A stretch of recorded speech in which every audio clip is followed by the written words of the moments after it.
Welcome to Live Daf, your online Daf Yomi Shiur. Shalom Aleichem and welcome back to today's Daf Yomi Shabbos Daf invtes. Right on top of the Amid at the first line. Says the Gemara, Itmar Nami, we also learned. Now Gemara is responding to the question that we asked. Why is it that when we have a bell consists of two parts. It has the zug and the invel. The zug is the outer shell of the bell, and the invel is the clapper. So both are necessary components for the proper functioning of the bell, which is meant to produce a sound. Now, if one of these components go missing, if the bell is missing its clapper, nevertheless, we learned in a brisa that since it was originally built properly, it contained both sections. Then when the clapper goes missing, the bell maintains its former status with regard to Kabbalah's Tumah. The question is why? The bell is not functioning any longer. Why is it still considered to be a kli? Says the Gemara, Itmanami, we learned also, meaning this was a raya, a support to a teretz that Rava gave us, that the reasons as follows. The Gemara actually will give us two reasons. Number one, Omar Rabbi Yosef Chanina, Hoyil v'roi la'akishay al gabi cheres. Since this bell is still somewhat functional, it still has the ability to produce some sort of sound when we clap it on top of a cheres. So we can take the outer shell of the bell and clap it on a cheres and produce some type of sound, which is some sort of semblance to its original function, and therefore it is still mitame.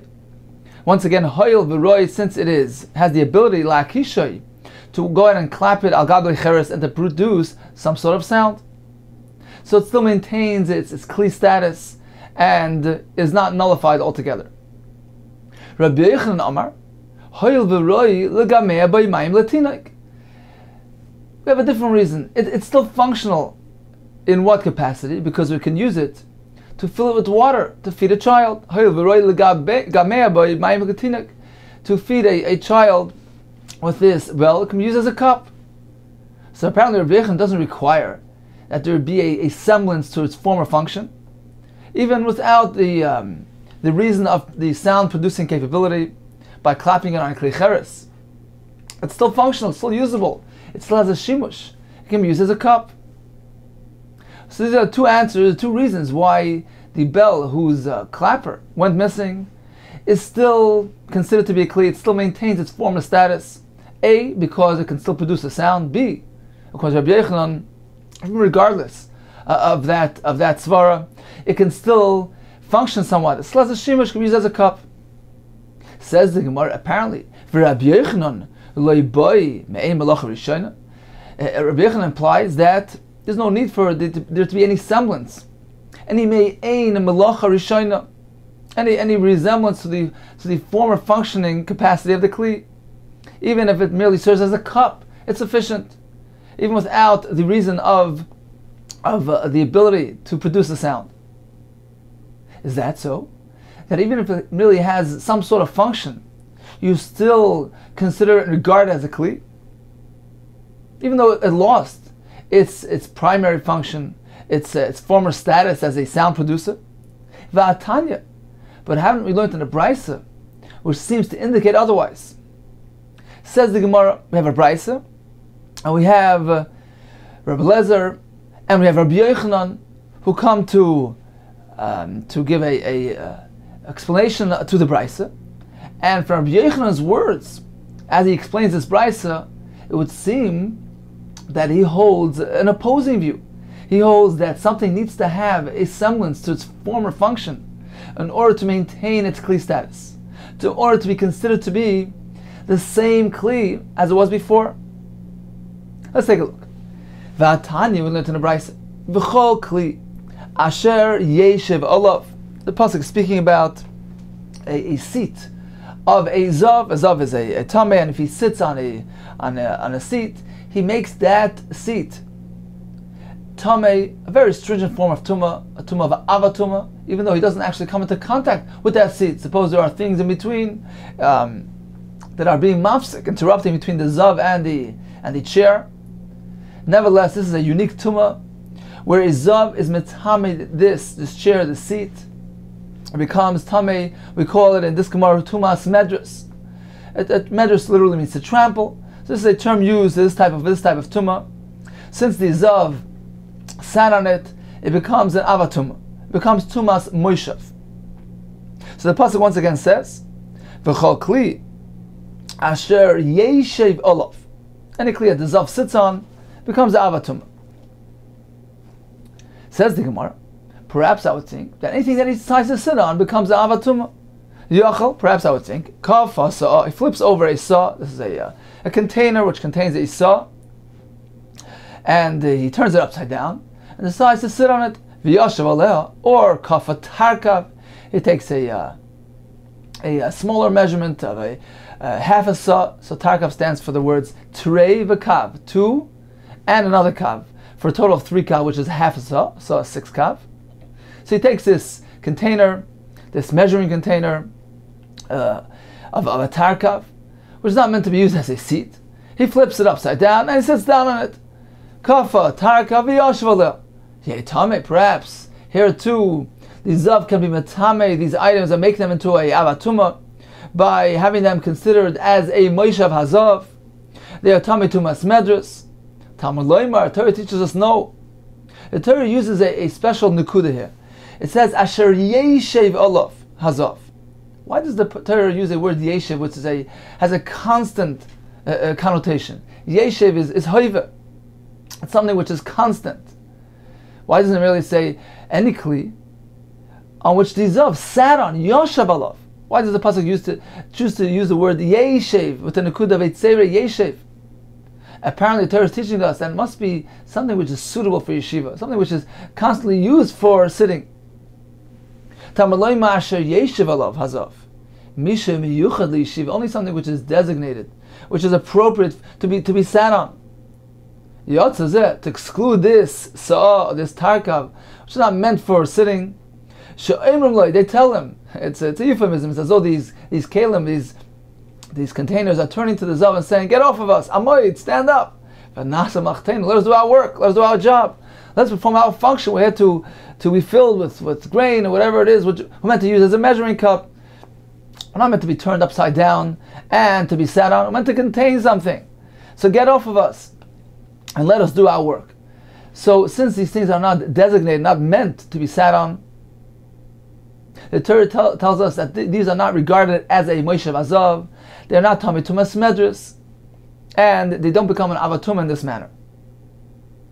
So you see clearly that with regard to tumas medras, tumas moishav hazav, we need something which is designated, which is suitable for yeshiva, for sitting on. Continues the Gemara. Reb Lezer Eimer. So up until here was the Bryce. Reb Lezer says as follows: When it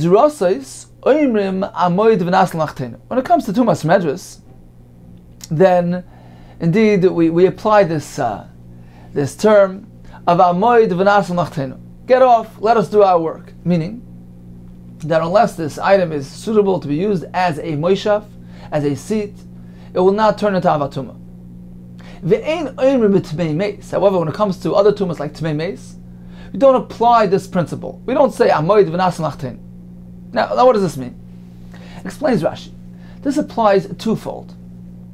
Firstly, initially, in order for the thing to become tummy, there's a differentiation, a distinction between tumas medras of a zav and ordinary tumas like tumas meis. As we just mentioned earlier, that only a thing which is designated, which is meant to be used for a seat to sit on, will become tummy through the zav tumas medras.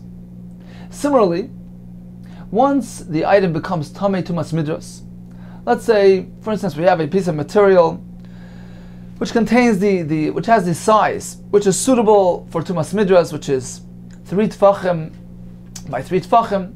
So the zav sits on it and becomes tumas midras. What if this piece of material gets split into 2? And going forward, it's not really suitable for tumas midras. It's not meant to be sat on. It's too small to be sat on. Says the Gemara, it will lose its tumas medras, since it's not anymore roi for yeshiva, roi for medras. It loses its status and is no more considered to be tamei tumas medras. It becomes purified from this tumas medras. So even though this piece of material can be used for other functions, it's still a piece of material, a significant piece of material. Nevertheless, since it doesn't have the dimensions which are suitable for tumas midras, which is 3 tefachim by 3 tefachim, it loses that status, it loses that tumah. So this concept is applied twofold. Whether initially it can't contract, it can be makabel tumas midras unless it's suitable for that. And number two, even once it became tamei tumas midras, it won't hold on to that tumah. If it loses its dimensions, if it loses its designation, if it can't anymore be used, it's not suitable for sitting on. So that's with regard to tumas midras. Says Rebbe Eliezer, I want you to know, this only applies to midras, because we learned this from a pasuk. Asher yeshiv alav, it needs to be something suitable. However, with regard to other tumas, like tumas meis, over there we don't apply this concept whatsoever. Not initially, and not subsequently. Meaning, any type of item which is a kli masa, something which is a utensil fit for function, for use, for any sort of use, is considered to be a proper kli. I can become tamei by touching a mace, even if it's not designated for this mace. Similarly, once something becomes tamei with a tumas mace, even if the kli is somewhat altered, even if it's not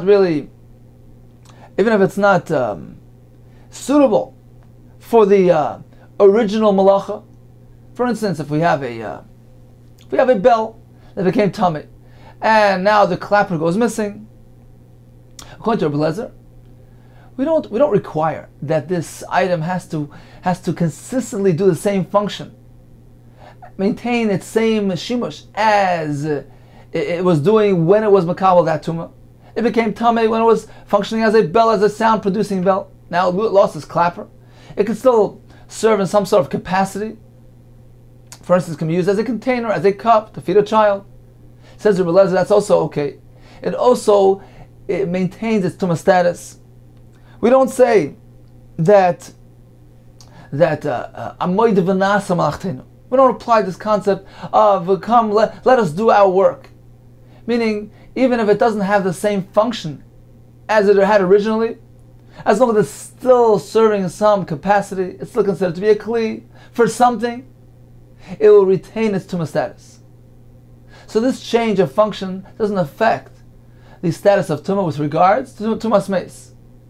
In contrast to tumas midras, where when the kli lost its midras function, it doesn't serve as a seat any longer. It's not suitable to be sat on. With regard to tumas midras, it will lose its tumas midras. It needs to maintain its designation, its suitability for seating, for midras, in order to, number one, as we said, to be makabel that tumah and to maintain that tumah. Once again, regarding to tumas meis, we don't apply this principle whatsoever. It can be makabel tumah even if it's not designated for the mace. And number two, once it becomes tamei, even if its function underwent a transition, originally when it became tamei, it was being used for one thing, and then for some reason it came apart and it changed, it altered its appearance, its physical properties, and now it's not serving any longer in that original capacity. It's serving in a different capacity. Again, like this bell, we're now serving as merely as a container to legameya b'yimayim latinik, to serve a child some water. According to Rebbe Eliezer, it will still be tamei.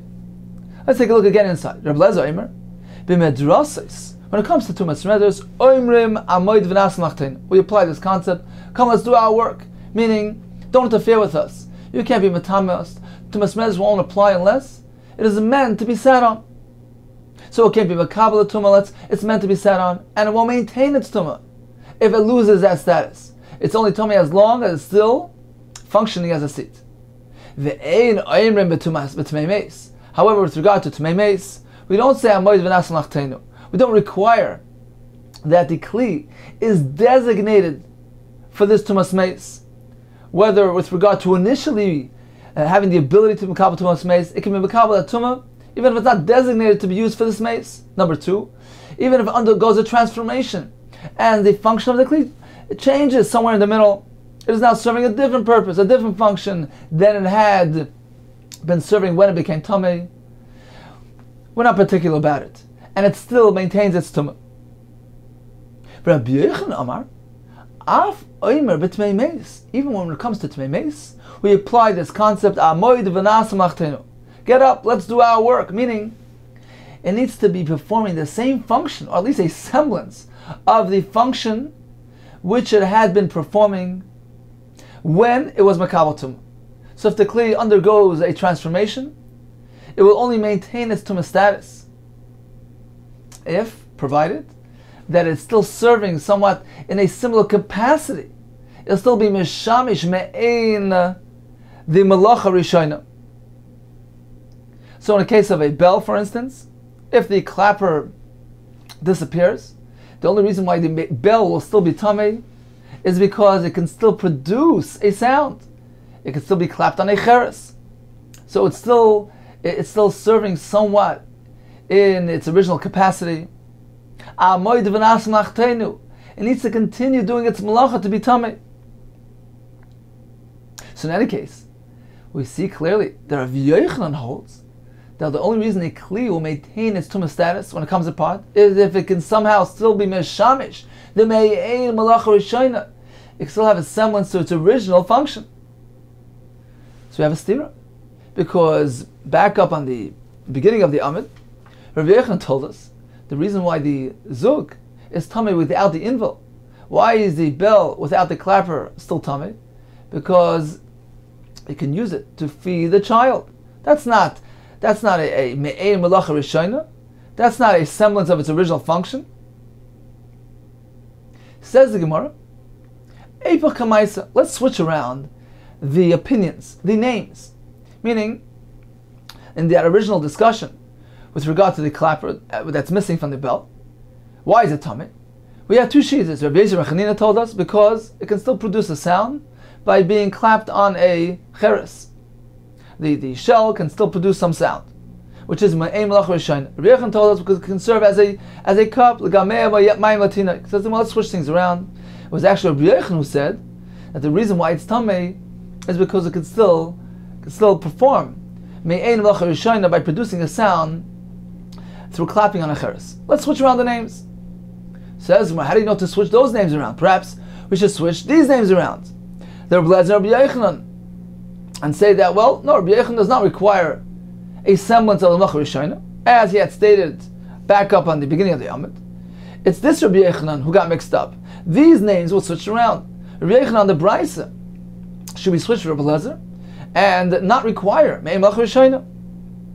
Says the Gemara once again, Eifach Chamaisa, let's switch around, reverse the names in the original discussion, in the initial discussion.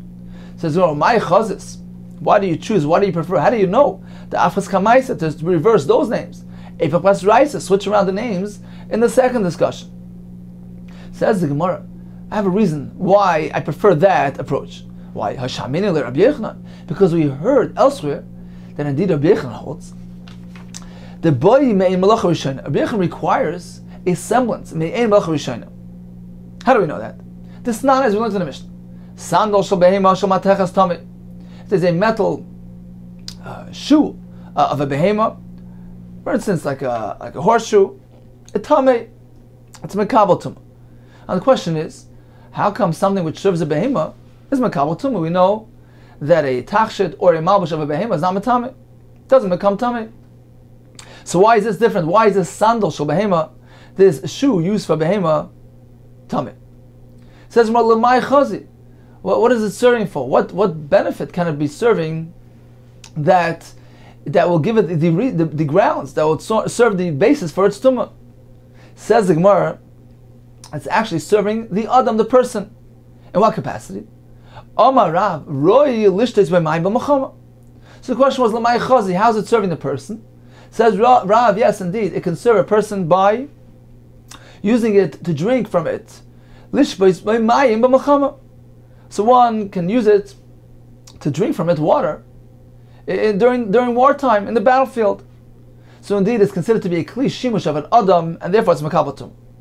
Rav Chanina Amar, a different reason. Roy, it's suitable lasach by shema Muhammad to fill it with oil and to anoint oneself from this oil contained in this shoe. Apparently it has some containing ability, So in the Milchama, wartime, they use it for that. So since it has the ability to serve in that capacity, it's considered to be a shimush for an adam. Rabbi Yochanan Amar, third reason. It's actually serving the person in this manner. When a person flees the battlefield, flees the battle, he will place it on his feet, use it as a shoe to protect him from the thorns. Run on the thorns and the thistles, so it protects him from injury. So he's using it as some sort of shoe, and therefore it is mekabel tumah because it is serving the adam in this capacity. Now the fact that Rabbi Yochanan need to give us this reason.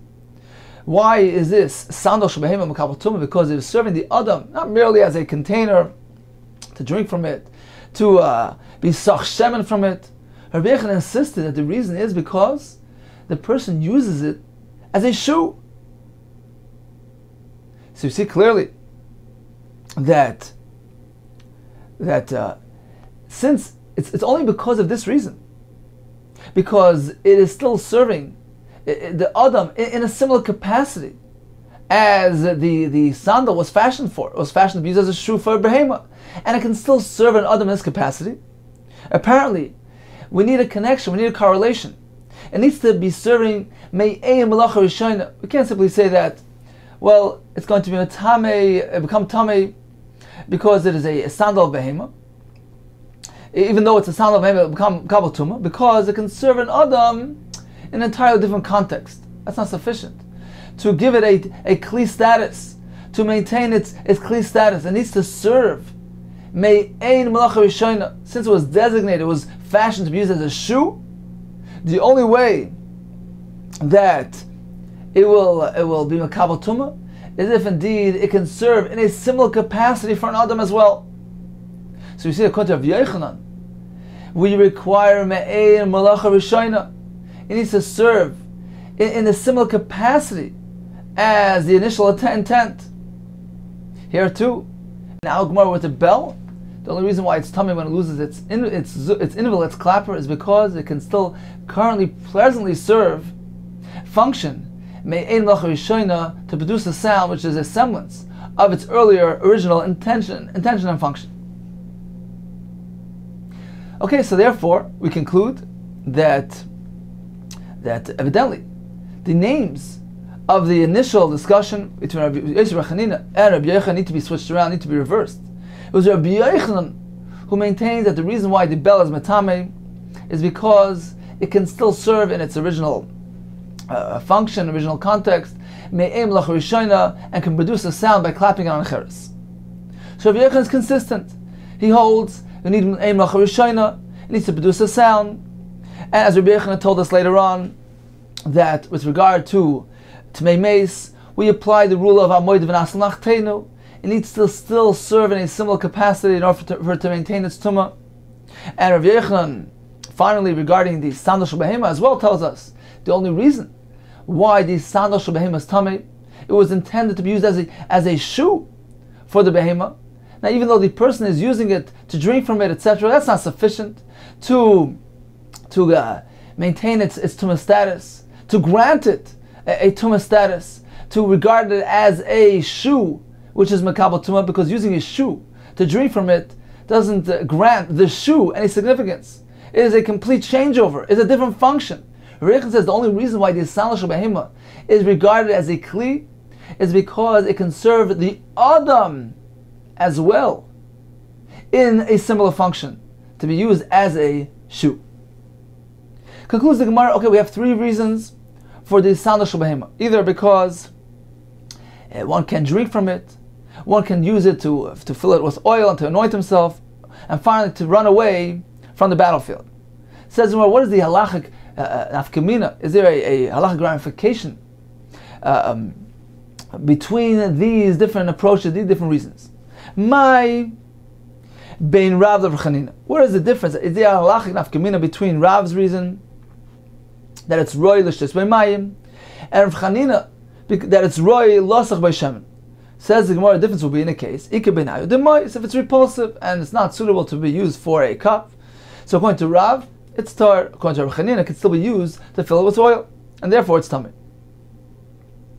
Ben Rav Yochanan, the Rav Chanina. What can be a difference between Rav Yochanan, who tells us the reason is because one uses it to run away from the battlefield, and Rav Chanina, who says it's meant to be filled with oil. Ika Benai, the difference is the yakir, if it's heavy, so it can still be used to fill it with oil, but one will not use it to run with it from the battlefield. Therefore, it will be tar.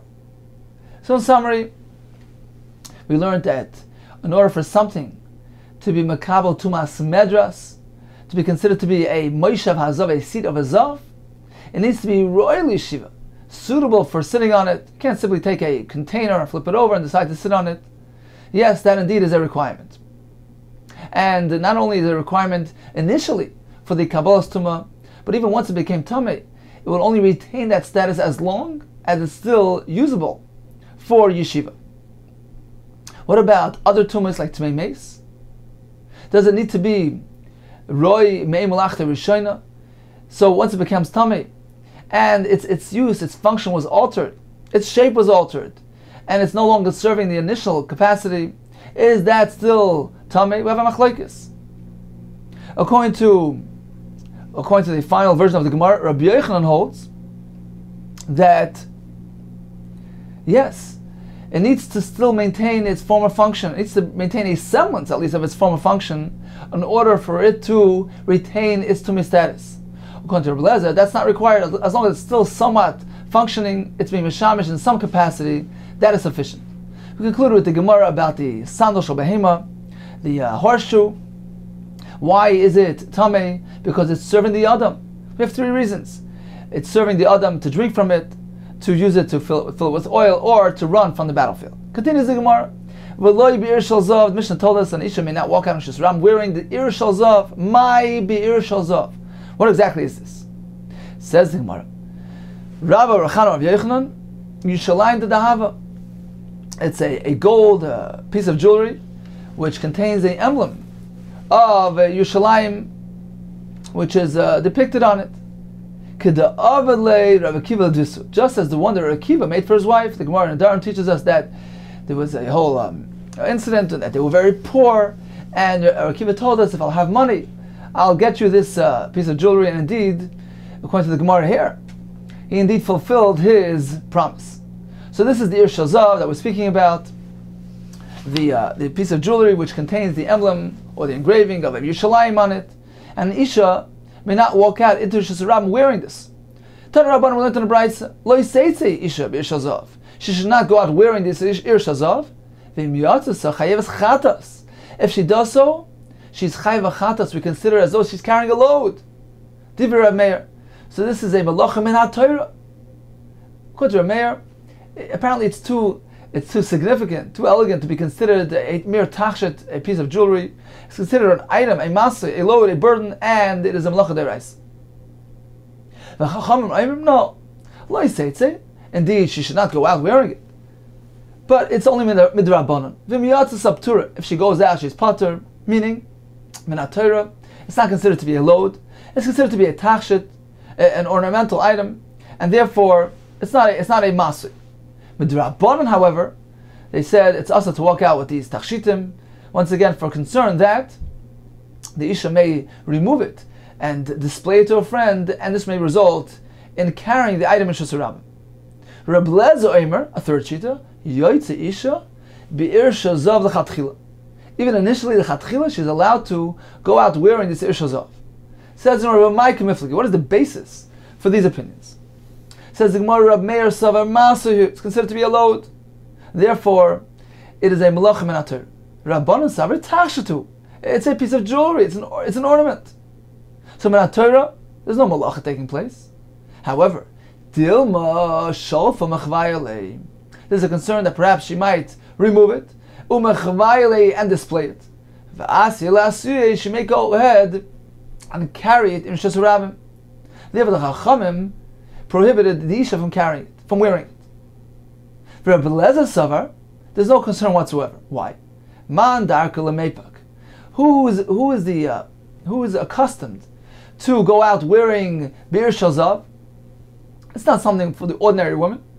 Isha Chashuva, it's only meant for a Isha Chashuva, a distinguished woman.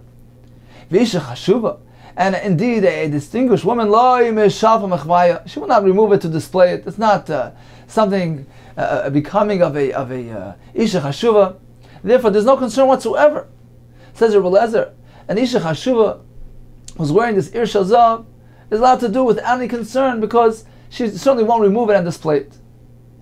So once again, we have three shittas regarding the ir shazav. Rebbe Meir says it is not considered to be an ordinary tachshit. It's considered to be a masay on account of its significance. It's considered to be a piece of gold. It's not merely a tachshit which is batal, subordinate to the wearer. Therefore, one who wears it outside is carrying an item, carrying a load. Chayav chatas. According to Rebbe Lezer, it's model chatchila because this is something unique, which is only worn by an isha chashuva who will not remove it to display it to her friend. Rabbanan maintain it's asur. It's Rabbanan hold, the Chacham hold, it's asur mid Rabbanan for concern that she might remove it to display it. Now Taisus points out that although Rebbe Lezer tells us that an isha chashuva is not tempted to remove her item and show it to her friend, however, we only find this leniency applied to the ir shazav because this is something which is unique, which is worn specifically only by isha chashuva. Therefore, Chacham did not include it in their gzera. However, an ordinary tachsh, an ordinary piece of jewelry which is worn by everybody, there the Chacham did not differentiate between what type of woman is wearing it. They applied the gzera broadly, wall to wall, universally. Every isha cannot wear tachshitin, and we don't go ahead and differentiate between this type of woman, that type of woman. That's dangerous. We don't want to get into that, and we apply it broadly to all equally. It's only this ir shazav because this is something ordinary. It's not included in the ordinary repertoire of tachshitin. It's something specifically designated to isha chashuva. So this was never included in the initial gzera of isur tachshitin rishus harab. Continues the Gemara. What about klila? Klila is a type of ornament, type of tachshit, which is worn on the forehead. Now, there are two manners to fashion this klila. It can be done as a flattened out piece of gold or silver, so it's a metal plate, or it can be fashioned, it can be formed in a different manner. A piece of material which contains gold accents, gold on it, and some diamonds perhaps. So, there are two forms of this kalila. Says the Gemara, is this allowed on Shabbos or not? Kalila Rav Asar, Rav says no, it's asar to wear it. Ushmuel Shari, Shmuel says it's permitted. Says the Gemara, let's analyze the machlekes. The anischa, this kalila that is made of metal, it's a plate of gold or silver, kuli amalei pliga de asar. All agree that it's asar because it's chashiv, it's elegant, it's significant, and there's a chashash that she will remove it to display it. So even Shmuel agrees that it's asr. When then is there the machlekes, the dispute? Ki pligi? When is the disagreement? The arukta, when it's made of material and it has on it some zav, some gold, and some diamonds on it. So there, in that case, there indeed is a machlekes between Rav and Shmuel. Mar savar anischa ikar. Rav holds she may not wear it. Why? Because the anischa, meaning the gold that is contained, that is embedded in this material, the anischa, the gold that's there, is ikar, is the primary element of chashivas, of significance, of importance. We focus on the anischa, on the gold. And therefore, on account of its elegance and significance, she might remove it to show it to a friend. Therefore, Rav holds she cannot wear this klila even if it's made of material. Umar Savar, Shmuel says it's okay. Why? Aruk ikar. The material is regarded as the primary element of this klila, and is not regarded as such a significant, elegant item. It's viewed as a material item. It's not considered to be a elegant and chashiv tachshit that would tempt her to remove it and display it to a friend. So that's the first approach in the Gemara. So once again, regarding this klila, Rav says it's asr, Shmuel says it's mutter. According to this approach in the Gemara, when it's completely metal, it's a metal plate of gold and silver, all agree that it's asr on account of its elegance. If it's comprised mainly of material, which is embedded with some ornaments of gold and etc., there Rav holds it's still usher on account of its chashivas, of its elegance, because of the gold that's there, which is regarded as the primary element. According to Shmuel, we regard the material as the primary element, and it is regarded as an insignificant type of item which she will not be tempted to show to her friends. Continues the Gemara, we have another approach, a more lenient approach. Rav Ashi Masni Lekula. He adopted a more lenient approach and presented the opinions leniently. The aruksa kuli amale pliga deshari. When this klila is made of aruksa, of material, with the embedded gold on it, etc., all agree that it's mutter because it's not considered to be significant enough for her to display to her friends. So all agree that it's mutter to wear it on Shabbos. Ki pligi, when then is there machlekes? Dan ischa, when it's made entirely of the plate of gold and silver. In that case, indeed, there's a machlekes. Mar savar, dilma sholfa mechvaya. Rav holds it's also dilma, perhaps sholfa shall remove it, or mechvaya to display it to a friend. And this may result in it being carried. Umar savar, Shmuel holds it's mutter. Why? Man darka lemeifak bichlila, who is accustomed to wearing this elegant klila, this plate of gold or silver. Isha chashuva, once again we're speaking about a distinguished woman. Visha chashuva lo yishalfa mechvaya. And Isha chashuva is not tempted to remove it. It's below her dignity to remove it, to display it to her friends. So according to Rav Ashi, we have a lenient approach to the machlokes of Rav and Shmuel. When this clearly consists of material, it is mutter on account of its insignificance. Even though it has some jewelry on it, it's not significant enough to be displayed. She won't remove it in Shusarabah. The machlokes applies to a kalila which is an ischa, which is a plate of gold and silver, which is very significant and elegant. According to Rav, there's a concern that she might remove it to display it and carry it. According to Shmuel, there's no such concern because a kalila of this sort is worn by a isha chashuva who would not be tempted to remove it and display it. Continues the Gemara, continuing on the subject of kalila. Amalei, Rav Shmuel, Bar Chana Rav Yosef. So he told Rav Yosef as follows: Beferish Amerson, you specifically, explicitly told us, Mishmei Rav, the name of Rav, Klila Shari. One is allowed to wear a klila on Shabbos. Explains Rashi.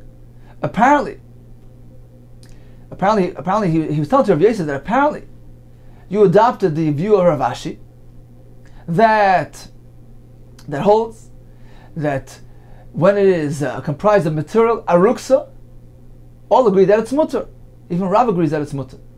Evidently, you followed that opinion. You took that approach to the shita, to machlokes Rav and Shmuel.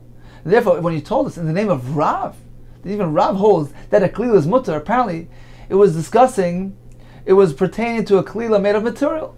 And therefore, even Rav agrees that it's mutter. So apparently, Rav Yosef adopts the approach of Rav Ashi to the discussion of Rav and Shmuel. Continues the Gemara. Amar le Rav. So they told Rav as follows. Also, Gava Rabba, a great person, came, a Gava Rabba Aricha, who was tall. Lenarda, he came to Narda, Umitala, and he's limping. Vidarash, and he taught as follows, that Klila Shari, one is allowed to wear a Klila on Shabbos. Apparently, he's permitting in any case, whether it's material or metal. Okay, so this is what they presented to Rav. This is tall person, a great person who is limping, who came to Narda, and allows a klila to be worn on Shabbos. Omar, so Rav responded, he said, Man gava Rabba Aricha, who is this great person who is tall, the Itla, who became limp? Levi. This was actually Levi, as the Gemara explains elsewhere, that he was performing something in front of Rebbe, some sort of acrobatic posture, and he was harmed, he was injured, he started limping as a result of that. So Rav referred to Levi as the person. Apparently he's the person that came. And I can infer from this, the fact that this occurred, that he came along, and he came to Narda, and left his former location. Shmamina, we can infer from this, that Noch Nafshe, the Rav Efes, that Rav Efes passed away. V'Yosef, Rav Chanina Bereisha, and Rav Chanina became the head of the academy at Rosh Hashiva. So it was Rav Efes who was initially the Rosh Hashiva. He must have passed away, and in turn Rav Chanina took his place, became the Rosh Hashiva. Now Rav Chanina was was his study partner. He kept Levi company. The fact that he became the Rosh Yeshiva,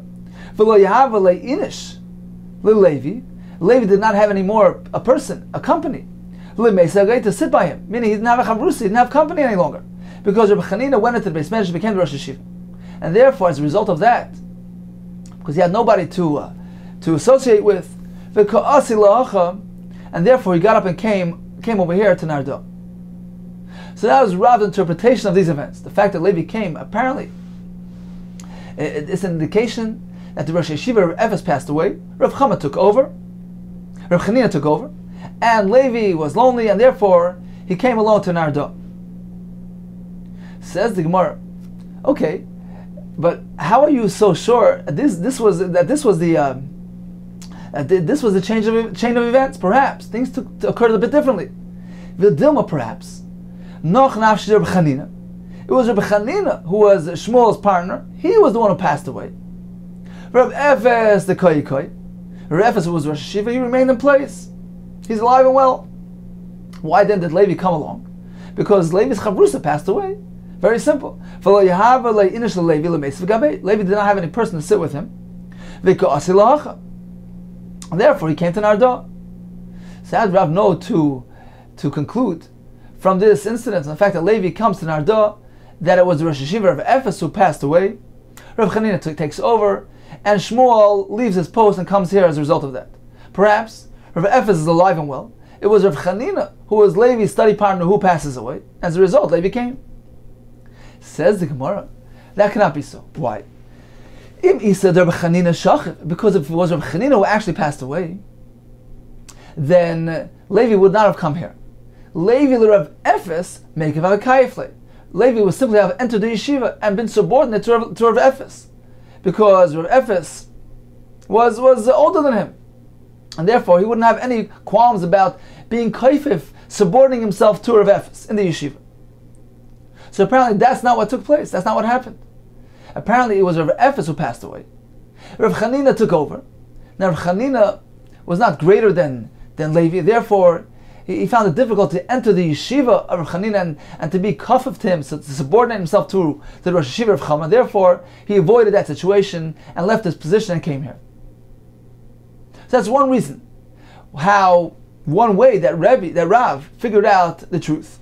The fact that Levi came and left his position indicates that it was Rav Efes who passed away, because otherwise, if it was Rav Chanina who would have passed away, Levi would have had no problem entering the yeshiva and subordinating himself to Rav Efes. That's the first reason. V'su, another reason. The Rav Chanina lo yisagid l'malach. It cannot possibly be that Rav Chanina would not assume the mantle of the Rosh Yeshiva. Why?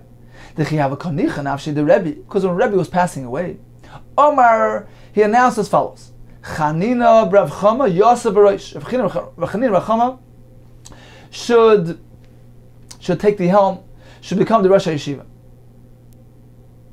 Uksibu with tzaddikim, and the pasuk describes that when discussing tzaddikim, it says "Vatigzer oimer vayakim lach." So when the tzaddik will make a gzera decree, Hashem will fulfill. So the fact that Rebbe uttered those words indicated that Rav Chanina Bar Chama will become the Rosh Yeshiva. Apparently that needs to come to fruition, and therefore Rav knew that it must be that it was Rav Efes who passed away. Rav Chanina took over that position, indeed being Mekayim the Gzeira of Rebbe, and as a result, Levi left the area and came to Nardo. So once again, the sequence of events was as follows. Rebbe, prior to his ptira, announced that Rav Chanina will take over the helm and become the Rosh Yeshiva. So it seems like he instructed Rav Chanina to take over the position. But the Gemara tells us Rav Chanina refused the position. Why? Because Rav Efes was older than him, was 20 years older than him. Therefore, Rav Efes ended up assuming that position. Now, the fact that he was the Rosh Yeshiva made it difficult for Rav Chanina to enter the yeshiva, because on account of Rav Chanina's great stature, so therefore he remained outside of the yeshiva. But he was lonely, he was one alone, so Levi decided to keep him company and join him out of the yeshiva. In our Gemara, we see that the sequence of events was as follows. After that happened, later on Rav Efes passes away. Rav Chanina indeed now is willing to assume the position of Rosh Hashiva. Levi is left all alone, comes to Narda. Okay, getting back to our discussion regarding the Kalila, this ornament worn on Shabbos. Indeed, the Darash Levi taught Benarda. He taught in Narda as follows: Kalila Shari, one may wear the Kalila. As a result of this announcement, Nafik, they went out, Esrim Va'arba, 24 Kalila of these Kalila, 24 women wearing this Kalila went out in the Rishus Harabim, Mikula Narda, from the entire city of Narda. Darash Rabbi Avua, B'Mechayza. So Rabbi Avua announced a similar teaching in the city of Mechayza, Kalila Shari, a Kalila is permitted. And as a result of this announcement, what happened? V'navku, Tamni Sri Kalili, 18 women carrying this Kalila on Shabbos came out Michadam Avoya, from one single alleyway of Mechayza.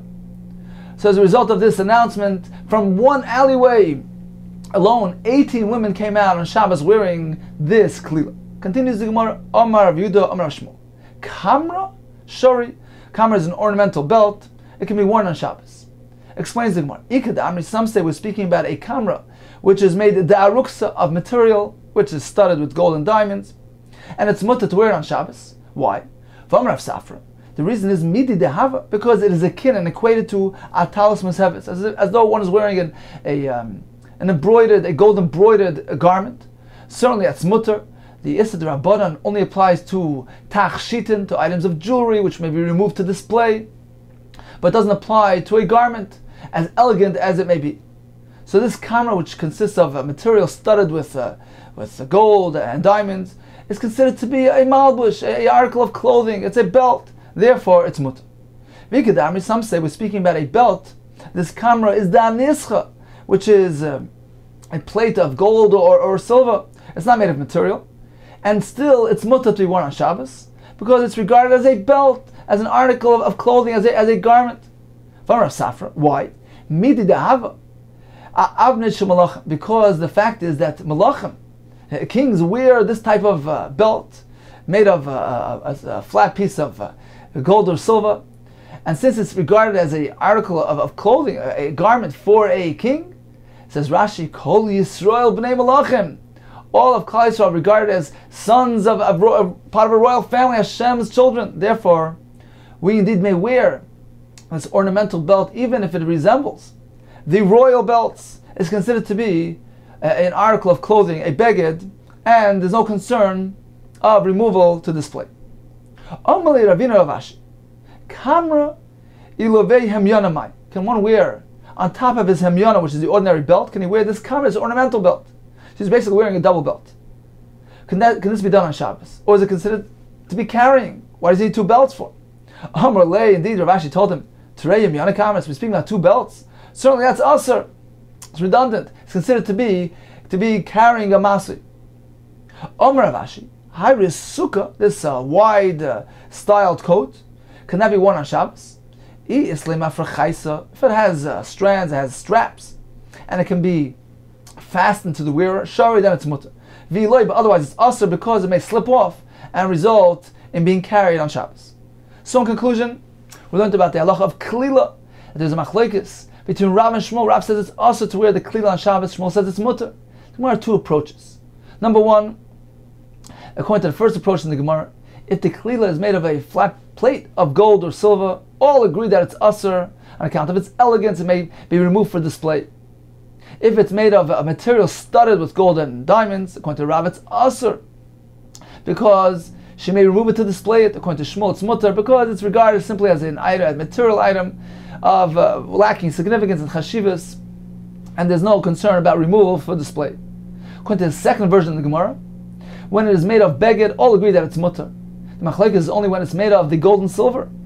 It consists of a plate of gold and silver. According to Rav, it's usher, for concern that she might display it. According to Shmuel, it's mutter, because who wears this type of ornament? An isha chashuva, a woman, a distinguished woman who will not remove it to display. We concluded that according to Levi and Rabbi Bar Avua, a kalila may be worn on Shabbos. We continue with the kamra, this ornamental belt. That too is mutter. According to one approach in the Gemara, we're speaking about made of material. According to the other approach, we're speaking about even made of plate of gold and silver, regarded as a belt, as a garment, and therefore there's no concern of removal to display. regarding a double belt, that certainly is asur, and this wide styled coat, only if it has straps and will be fastened down, is it mutter to be worn on Shabbos. Continues the Gemara. The Mishnah told us of Eloi bekatla, she may not wear this katla in Shusarabim. My katla, what is this? Minakta pa'ari. It's a certain ornamental article of clothing which has a strap which goes around the neck, and this is considered to be a tachshit. Again, there's a concern that she might remove this thing to display it to her friend. Continues the Gemara, nizamim. That too may not be worn. What is this? Nizmeyaf, nose rings. As Taisus points out, that earrings are okay due to the difficulty in removing them. She may not be wearing a tabas, a ring, which has no signet, has no seal in it. It's considered to be a tachshit. Nevertheless, there's a concern she might remove it to display. Says the Gemara, we imply from here that if it would have a chosim, a signet, it would be considered to be a masui. It would not only be usher to wear midrabanan for concern about removal for display, it would be considered to be a load, a burden. Why? Because an isha is not accustomed to wearing a ring with a signet. That's something that's designed for men to seal and to seal their letters and the packages. It's men's business. A woman does not adorn herself with a ring that contains a chaysim. It's considered to be a masli, and if she would wear it on Shabbos, she would be chayve chatas. Says the Gemara, ho yeshale chaysim. We imply from here that if it would have a chaysim, chayeves, she would be chayve chatas. Alma, apparently, lav tachshatu. It's not regarded as a article of adornment for an isha, since it has a chaysim. Vira minhu. We have a kasha from the following Mishnah. Tachshite nashim tmeim. Mishnah tells us that women's jewelry are makabel tuma. Ve'elu ein tachshite nashim. What are they? Katlois, chokers, nezamim, earrings, v'tabois, rings, v'tabas, bein shel yesh aleh chosim, bein shel ein aleh chosim. Whether it has a chosim or it does not, is considered to be a tachshite nashim and is makabel tuma. The Mishnah continues with nizmeyaf and the nose rings as well. So we have a contradiction. In our Mishnah, we see that if it has a chosim, it's not regarded as a tachshit for an isha. In the Mishnah and Kalim, we see otherwise. Omar of Zer Leikash is not difficult. We'll resolve it as follows. They reflect two different opinions. Our Mishnah reflects the Shtiv Reb Nechemya, who says we focus on the signet, on the seal, and the tabas, which has a signet, is not considered to be a tachshit. Harabanan, the Mishnah and Kalim, which regards a ring with a chaysim as a tachshit for an isha, is following Shittas Rabbanan, who focus on the ring itself. They consider the ring itself as the primary element of importance and significance, and determines the status of the ring. We disregard the chaysim. Therefore, even if it has a chaysim, it's still considered to be a tachshit of an isha.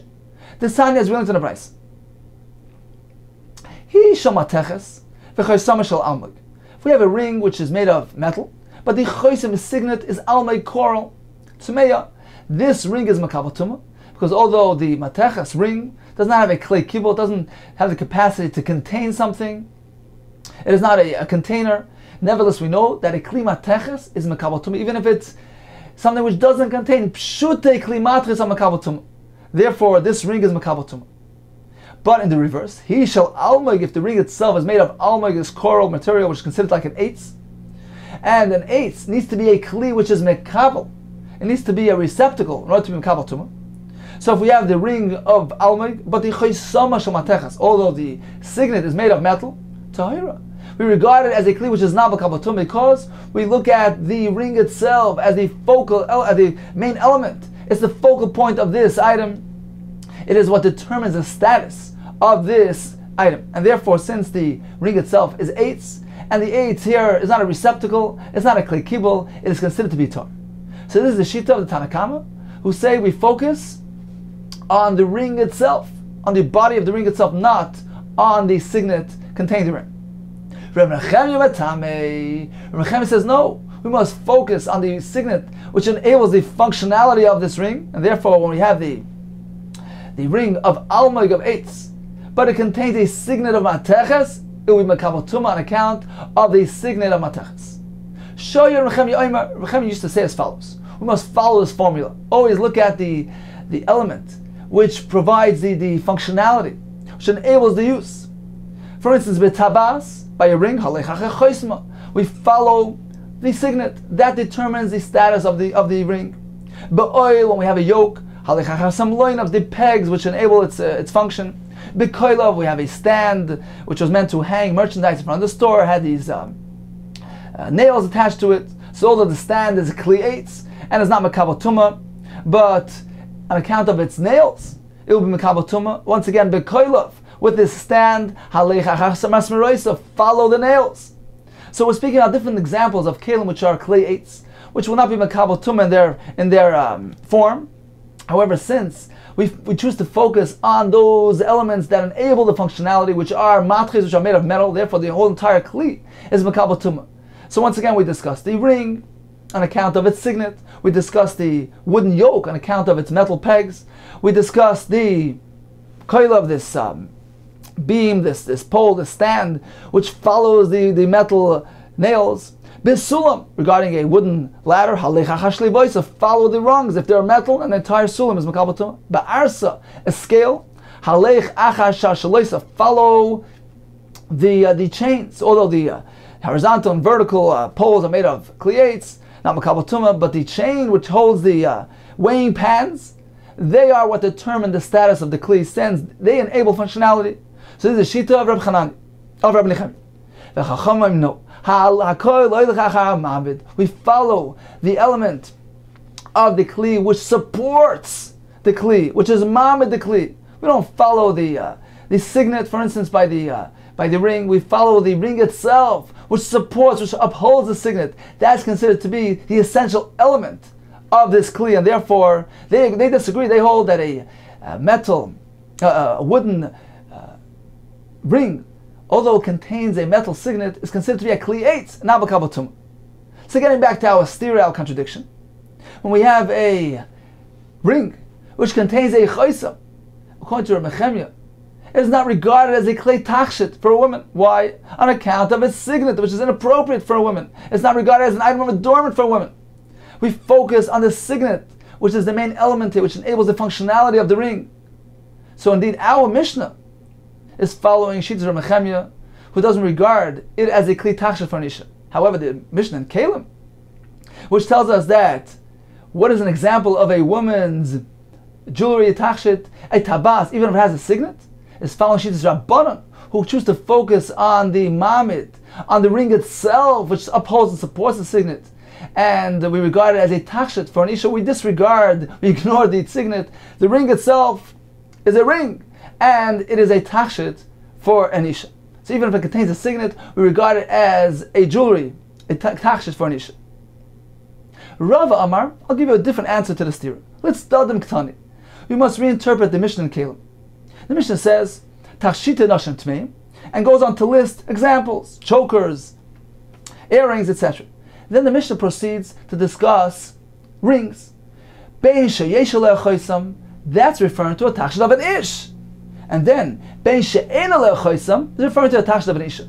So the Mishnah is discussing two different concepts. It begins by opening with tachshite nashim, but then proceeds and also enumerates something which is a tachshit of an ish, which is a tabash sheyesh alei choisam. Again, Rav Amal, let's start with Tani. The Mishnah is discussing two different things. Yesh alei choisam, if it has a signet, tachshit to ish, then indeed it's only regarded as a tachshit for an ish, and not a tachshit of an isha. Ein alei choisam, if it doesn't have a signet, then indeed it's tachshit to isha, and this indeed concurs with our Mishnah, that only a ring which does not have a signet is considered to be a tachshit of an isha. Rav Nachman Yitzchak Amar, there was never any contradiction to begin with between our Mishnah in Shabbos and the Mishnah in Kelim, because that clause in the Mishnah in Kelim which references a tabas that has a choisam is not in regards to Shabbos, but rather in regards to Kabbalah's Tumah. It's a kli and Kabbalah Tumah. Says the more inside. Tumah, Shabbos Karamis. You need to ask a contradiction between Hilchas Tumah and Hilchas Shabbos. There's no connection. They go by a different set of rules. Tumah, when it comes to Kabbalah's Tumah, Kli Ma'asam Rachmana. Torah says any Kli which performs a function is a Kabbalah Tumah. Uklihu, this tabas as well, even though it has a choisam, it's considered to be a kli. Certainly is a kli, performs a function, and is makabel tumah. However, Shabbos, when it comes to Shabbos, mishum ma'aseh rachmana, it goes by entirely different criterion. The Torah says it depends if it's a load or not. So if ein alei choisam, if it has no signet, Tachshit is considered to be an ornament for a woman. Yesh aleh choisam, if it has a signet, Masri, it's considered to be a load. So yes, a tabas that has a choisam, certainly with regard to Shabbos, it's a load. However, it's still mekavel tumah. So in summary, regarding a tabas, if it has no choisam, it's considered to be a tachshit for an isha, and it's mekabel tumah. But if it has a choisam, according to Reb Nechemya, it's not considered to be a tachshit for an isha because we focus on the signet, which is the focal point of this tabas, and is not considered to be an ornament for an isha. According to Rabban, we focus on the actual ring, and we regard it as a tachshit. We ignore the signet. With regards to an ish, it certainly is a tachshit, and certainly it is mekabel tumah.